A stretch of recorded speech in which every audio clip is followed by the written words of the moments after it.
Hey guys, so in this video I'll be exploring the new Awaken skills for Dark Knight.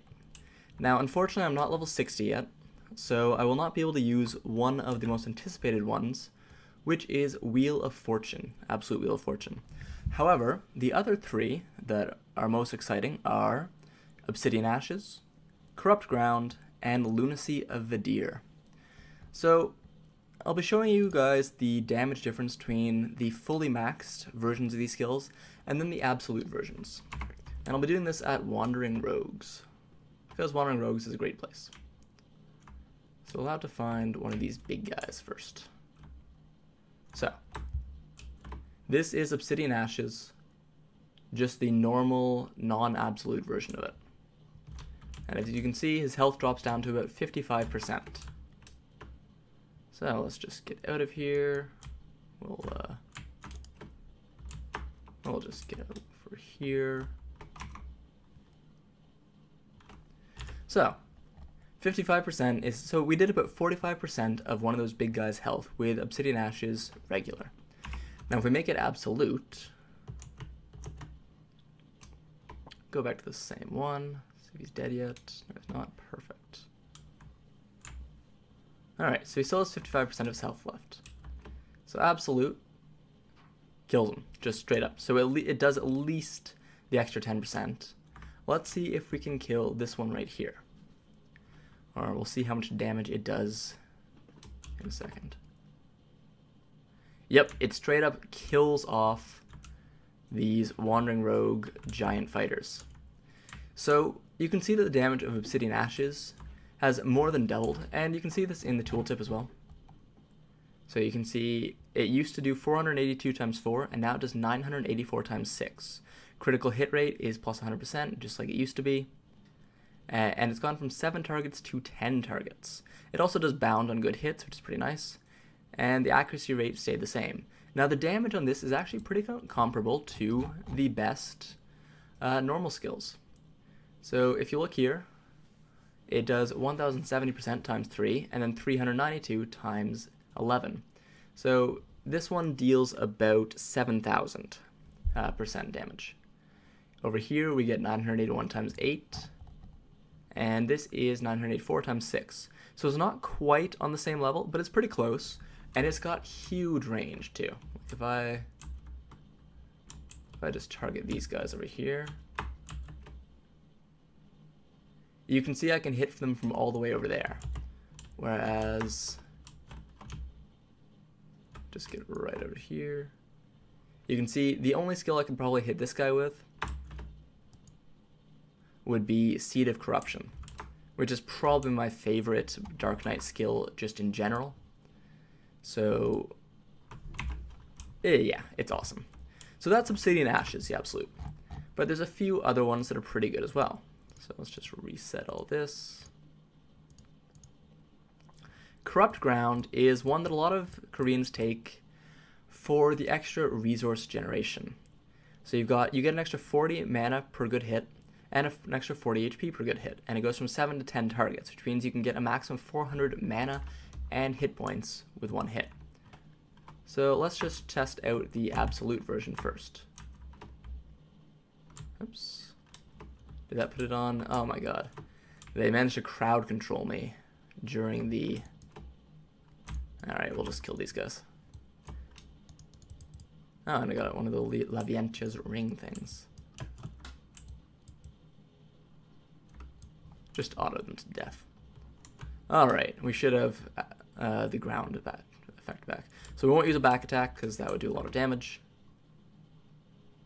And you can see it does about 2/3 of the Wandering Rogue fighter's health. So, honestly, the damage on Corrupt Ground isn't that great. Really, you're taking it for the resource generation. And personally, I find that the resource generation is already pretty good. Like, you'd think it'd be better because the hit damage is 1550 times 6. Which is better than the Obsidian Ashes hit damage. But it doesn't have the critical, the extra critical rate, so perhaps not all the skills are critting. We'll try it one more time in this big group of fighters over here.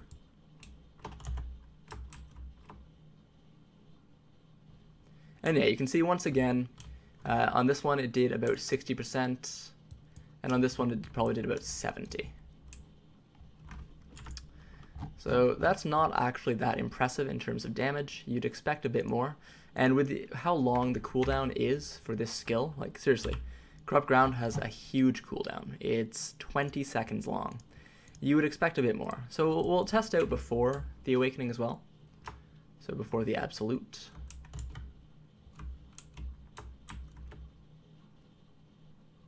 And you can see, yeah, so it basically doubles its damage, if not even a bit more than doubles.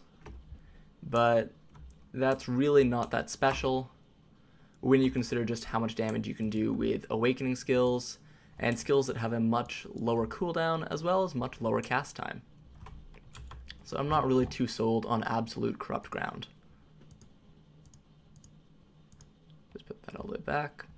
I would love to test out Wheel of Fortune, especially because Wheel of Fortune is one of the skills I still use even without the Absolute.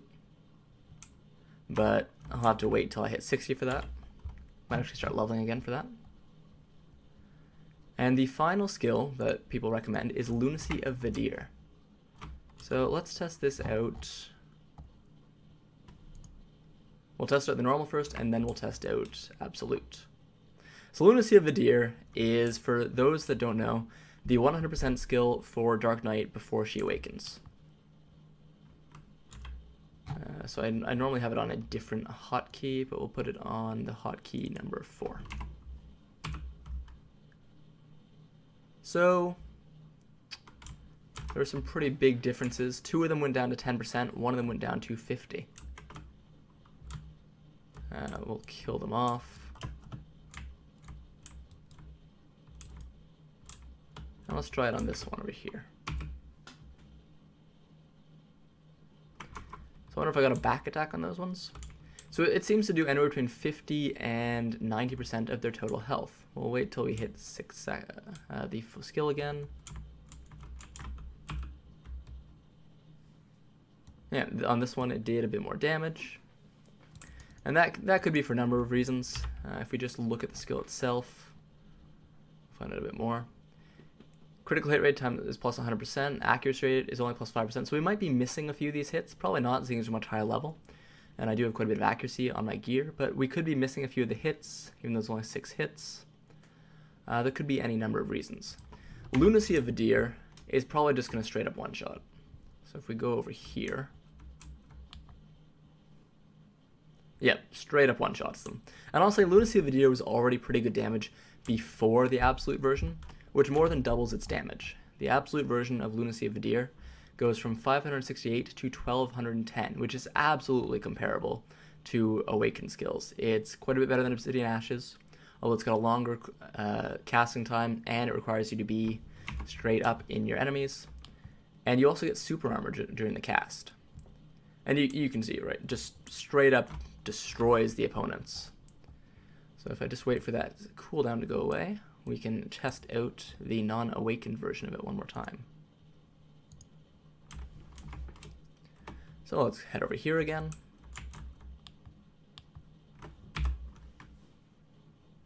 Oh, that's the ultimate version of it. Awkward. I'd have thought that was locked, seeing as I locked the my awakened ultimate. Let's see. Alright, maybe it overlocked itself. Alright, let's try that again. Yeah, so you can see the non-absolute version seems to deal between about 50 to 90% of the health of these Wandering Rogue fighters. And Lunacy of Vedere's got pretty good damage in PvP as well. I was testing it earlier with a Guildie. Pretty decent damage. And I would definitely recommend getting the absolute version for that.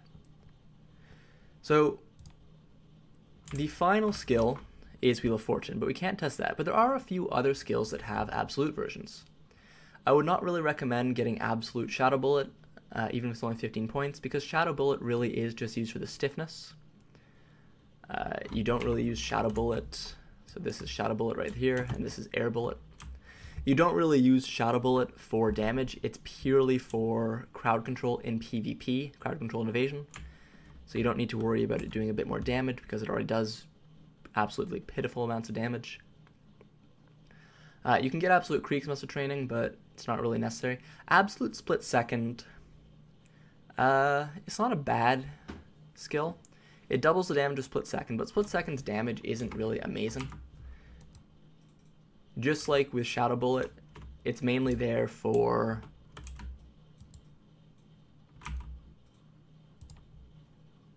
let him hit me again. It's mainly there for that quick crowd control, so you can get behind and get a floating off or something like that. So, not really something you need, especially because I don't really think it changed.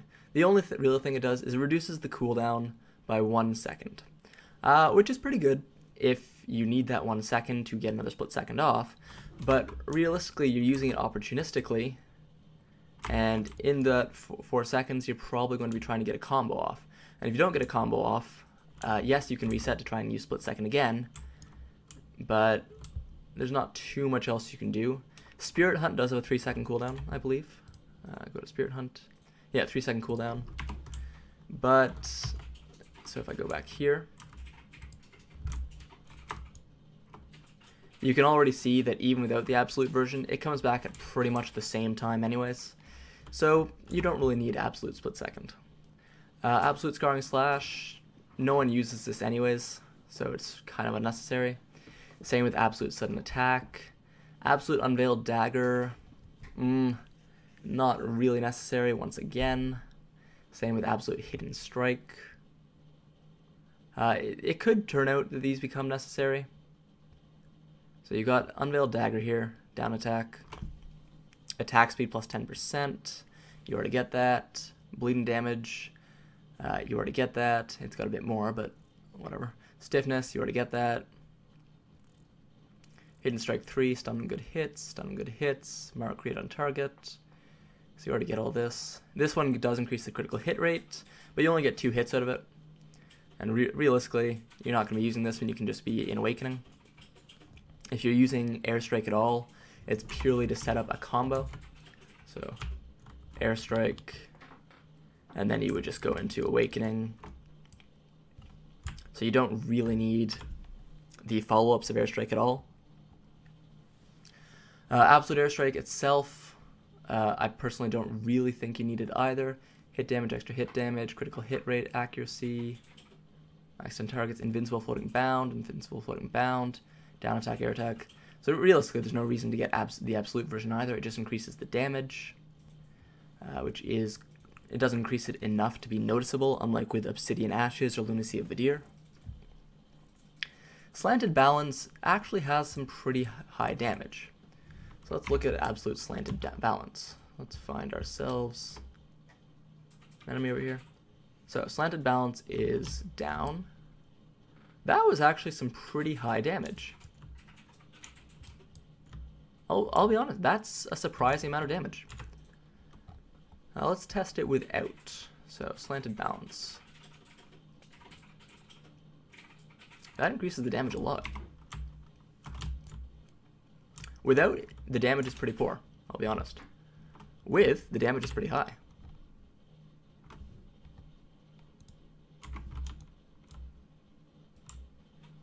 Now, I'm unsure though if it increases the damage enough to really be worth it. Yes, it gives you another combo piece.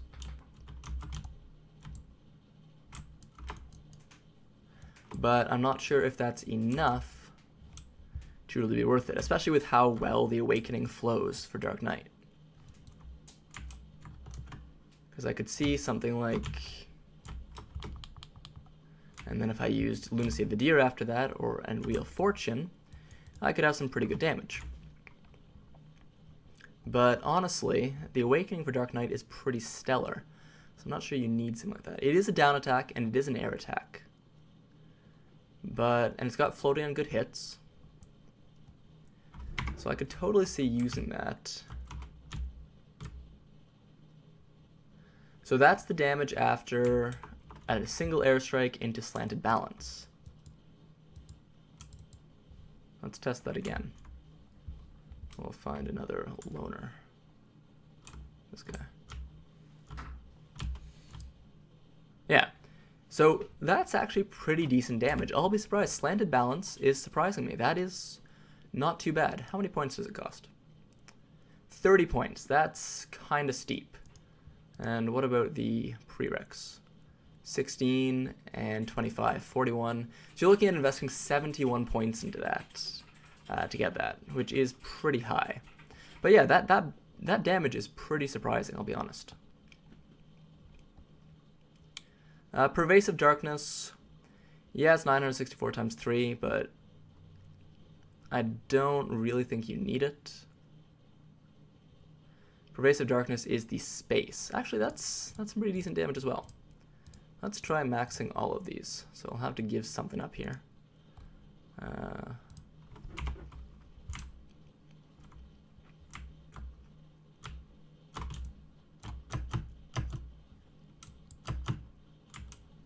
So Pervasive Darkness is just the space skill. So let's go over here. We'll just test out its damage. That's nothing special.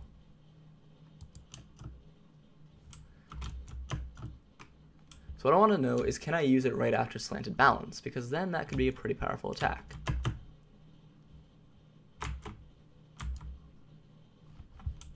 And then you can just go like that.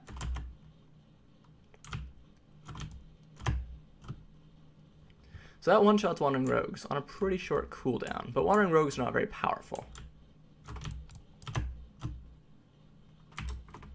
And then of course you could just transition into that. But I mean, that's an entire combo. And instead of doing that combo,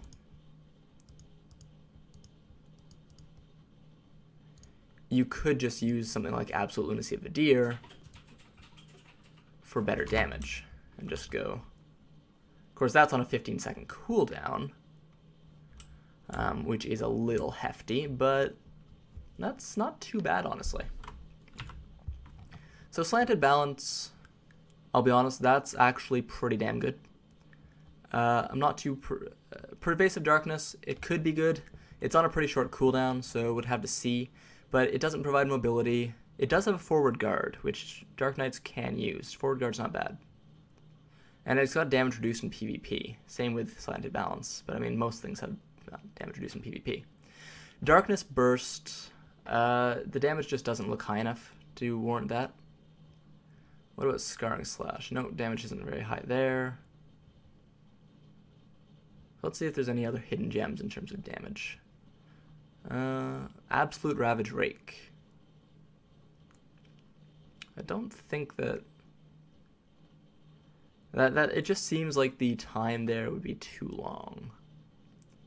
A Repeated Annihilation was actually an MVP before we got Awakening. So let's try out Repeated Annihilation's absolute skill.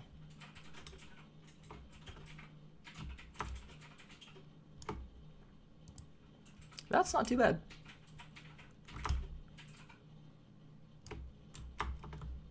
Alright, I used it there before the cooldown was up. And honestly, it's pretty low maintenance because you can just spam Shift R and B. But no one's going to just let you stand there and hit them with that, right?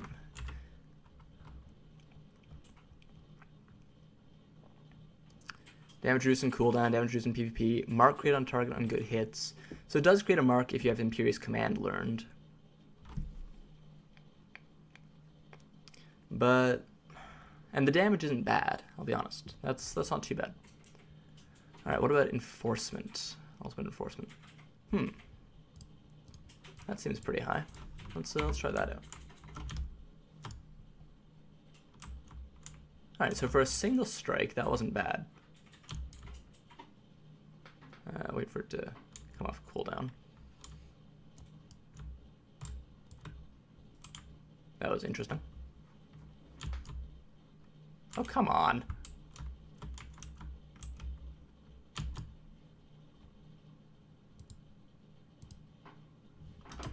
So, it's a very fast skill. I could see it comboing with Slanted Balance. And honestly, if I totally forget all these, I can combo that with Slanted Balance and Pervasive Darkness. Now let's forget some awakening skills as well.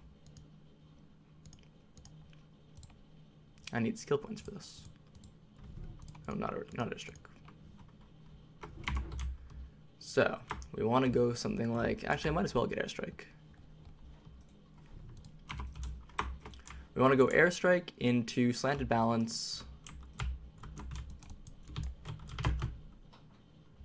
So yeah, it dies way before that even finishes. None of them are bad skills per se, but none of them have really enough damage to really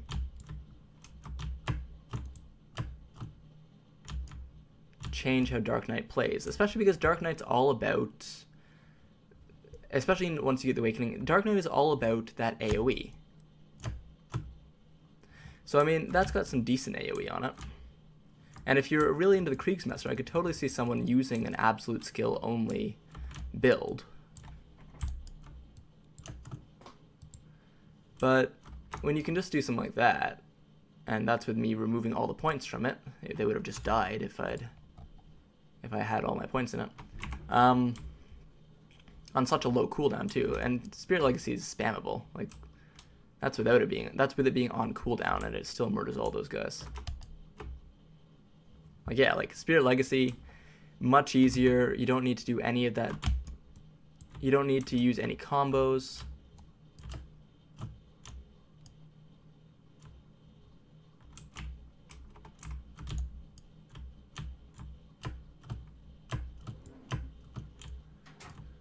So I mean, a few of these skills could be useful in PvP if you wanted a very high damage combo. But especially in Node Wars, where Dark Knight's AoE is so huge, I don't see any of those ones, like the ones we're looking at right now, really taking over. So let's take that point out of airstrike, take out of slanted balance and pervasive darkness. But at the very least, pervasive darkness, the fact that you can just press space in certain situations feels pretty powerful. It does require a lot of points, but you've got mana recovery, you've got all DP minus 10, you've got forward guard on the skill, and it is also a down attack. So I could totally see a quick combo of slanted balance and forward darkness after airstrike working out. I'm not too sure about repeated annihilation. Its damage seems okay, but I'd have to see how much damage it did in PvP, as I didn't test that earlier.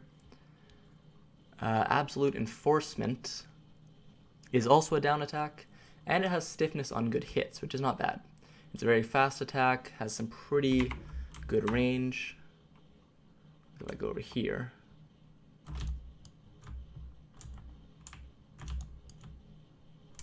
find a different group.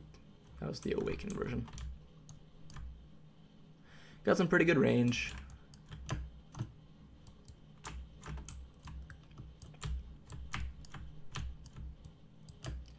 But it feels like the damage is just too low to really compete with the Awakening skills, which just let you do insane amounts of damage. Especially when Awakening skills already has Spirit Blaze. Yeah, Spirit Blaze, and Spirit Blaze also has a flow. So I mean, I don't really see whatever it's called, Absolute Enforcement, really being super useful. It was pretty useful in the pre-Awakened PvP combos though, so it could find a use again. Required points 25, that's not terrible for an Absolute, but not amazing. Kamasylvia Slash is actually one of the best ones, but it requires a little, not Absolute, but Kamasylvia Slash is one of the best pre-Awakened skills. Its only problem is it's level 60 skill and I can't learn it. But it's got some pretty good damage there. It's a down attack, it's got a very high hit damage and charged hit damage, good accuracy rate, increases attack range when charging, so I could definitely see this potentially being useful. As that's Kamasylvia Slash. It's got a pretty long cooldown, but the long cooldown doesn't matter too much. Let's just see Kamasylvia Slash without charging. It's got a pretty low range without charging, but assuming you're probably using that as a finisher, similar to Lunacy of Vedere, that doesn't really matter. So realistically, after looking at all of these skills, wait, don't take me out of that.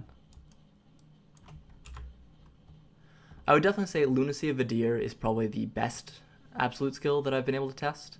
Wheel of Fortune, I'm definitely pretty excited to test it out. It seems like it has insanely high damage. It's got super armor. It's got floating. I'm definitely pretty excited to see how Absolute Wheel of Fortune does. Obsidian Ashes, I like it a lot. Its damage isn't as high as some others, but it's got some really good range. And it's good for catching unaware opponents in Node Wars and PvP. It does require quite a lot of points to get to, though. You need 30 points just to get the Absolute version. And each level of Obsidian Ashes costs quite a lot. Like, it's going to cost you almost 200 points just to get all these levels. So it is something you'd want to invest in a bit later. Corrupt Ground, not really super impressed with Corrupt Ground, honestly. Like, I'll use it one more time in absolute form.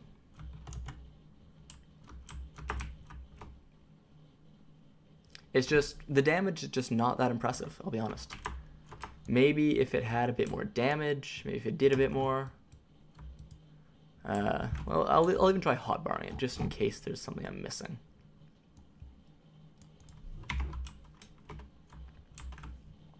So here it is from the hotbar. Oh, whoops, gotta be in non-awakening. And yeah, it's just, compared to stuff like Obsidian Ashes even, which has a much larger range, it's just not that impressive. It does have a stun on good hits, but a stun, it's good, but it's not amazing. I would definitely prefer Obsidian Ashes to Corrupt Ground, at least for a PvPer. Obsidian Ashes, great damage. Lunacy of Vedere, great damage. If we just come over here for... Oops. Not the skill I wanted. My favorite skill, but not the skill I wanted.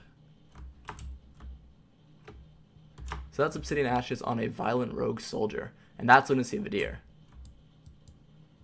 So, I mean, let's see if we can't find another one of those. Just to show how the non-awakened, or the actual awakened versions perform. Also, this is why having higher tier pets is so good, because I am missing so much of the stuff that I'm going by.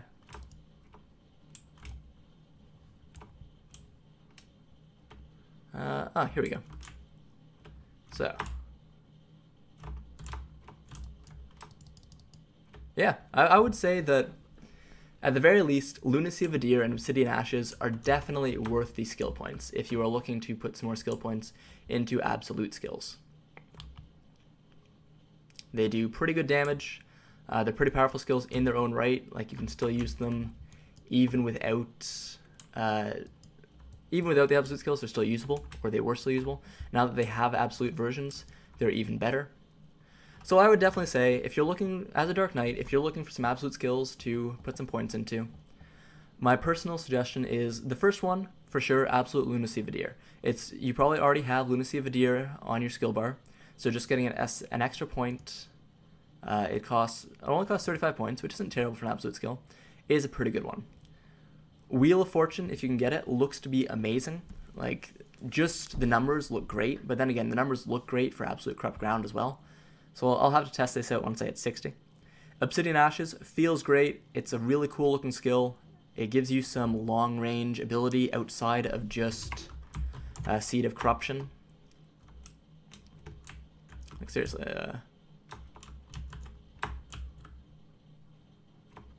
Like, look at that. That's so cool. And then you just finish off with the Seed of Corruption. Corrupt Ground, not impressed with it. The Koreans recommended it, but personally, it doesn't impress me too much. Maybe at a higher AP rates, it's pretty good, but currently, not super impressed. And a few of them that surprised me, actually, were Absolute Enforcement, Pervasive Darkness, Slanted Balance, and that was pretty much it. The rest of them, they're okay, they're not bad, but I prefer the ones I have already named. Anyways, guys, those are the good absolute skills for Dark Knight, according to my own testing. leave a note in the comments below if you've tested as a Dark Knight. Tell me if you're level 60 just how good Wheel of Fortune Absolute actually is, as I would love to know if Wheel of Fortune is worth investing the points into as an absolute skill later, or if it's just kind of a bit of a trap. And yeah, it's looking like a pretty fun time if you ever wanted to go back to using the Dark Knight's normal abilities, the Kriegsmaster stuff. Just get all my skills back. And I hope that you enjoyed the video. Subscribe if you like it, and also leave a comment below for other classes. I'm interested in hearing, because I made a video already on all the recommended skills according to the Koreans, but just according to my own testing, not everything is correct about that. So I would definitely like to hear about your own experiences with the absolute skills for other classes. Is the Ranger and the Wizard and the Witch, are they really that good with their absolute skills? Are the ninjas and the kunoichis really that amazing? Are warriors and strikers and mystics really that useless compared to their awakening skills? I'll leave a note in the comments below. Anyways, thanks for watching the video, guys. Hope you enjoyed it, and have a good one.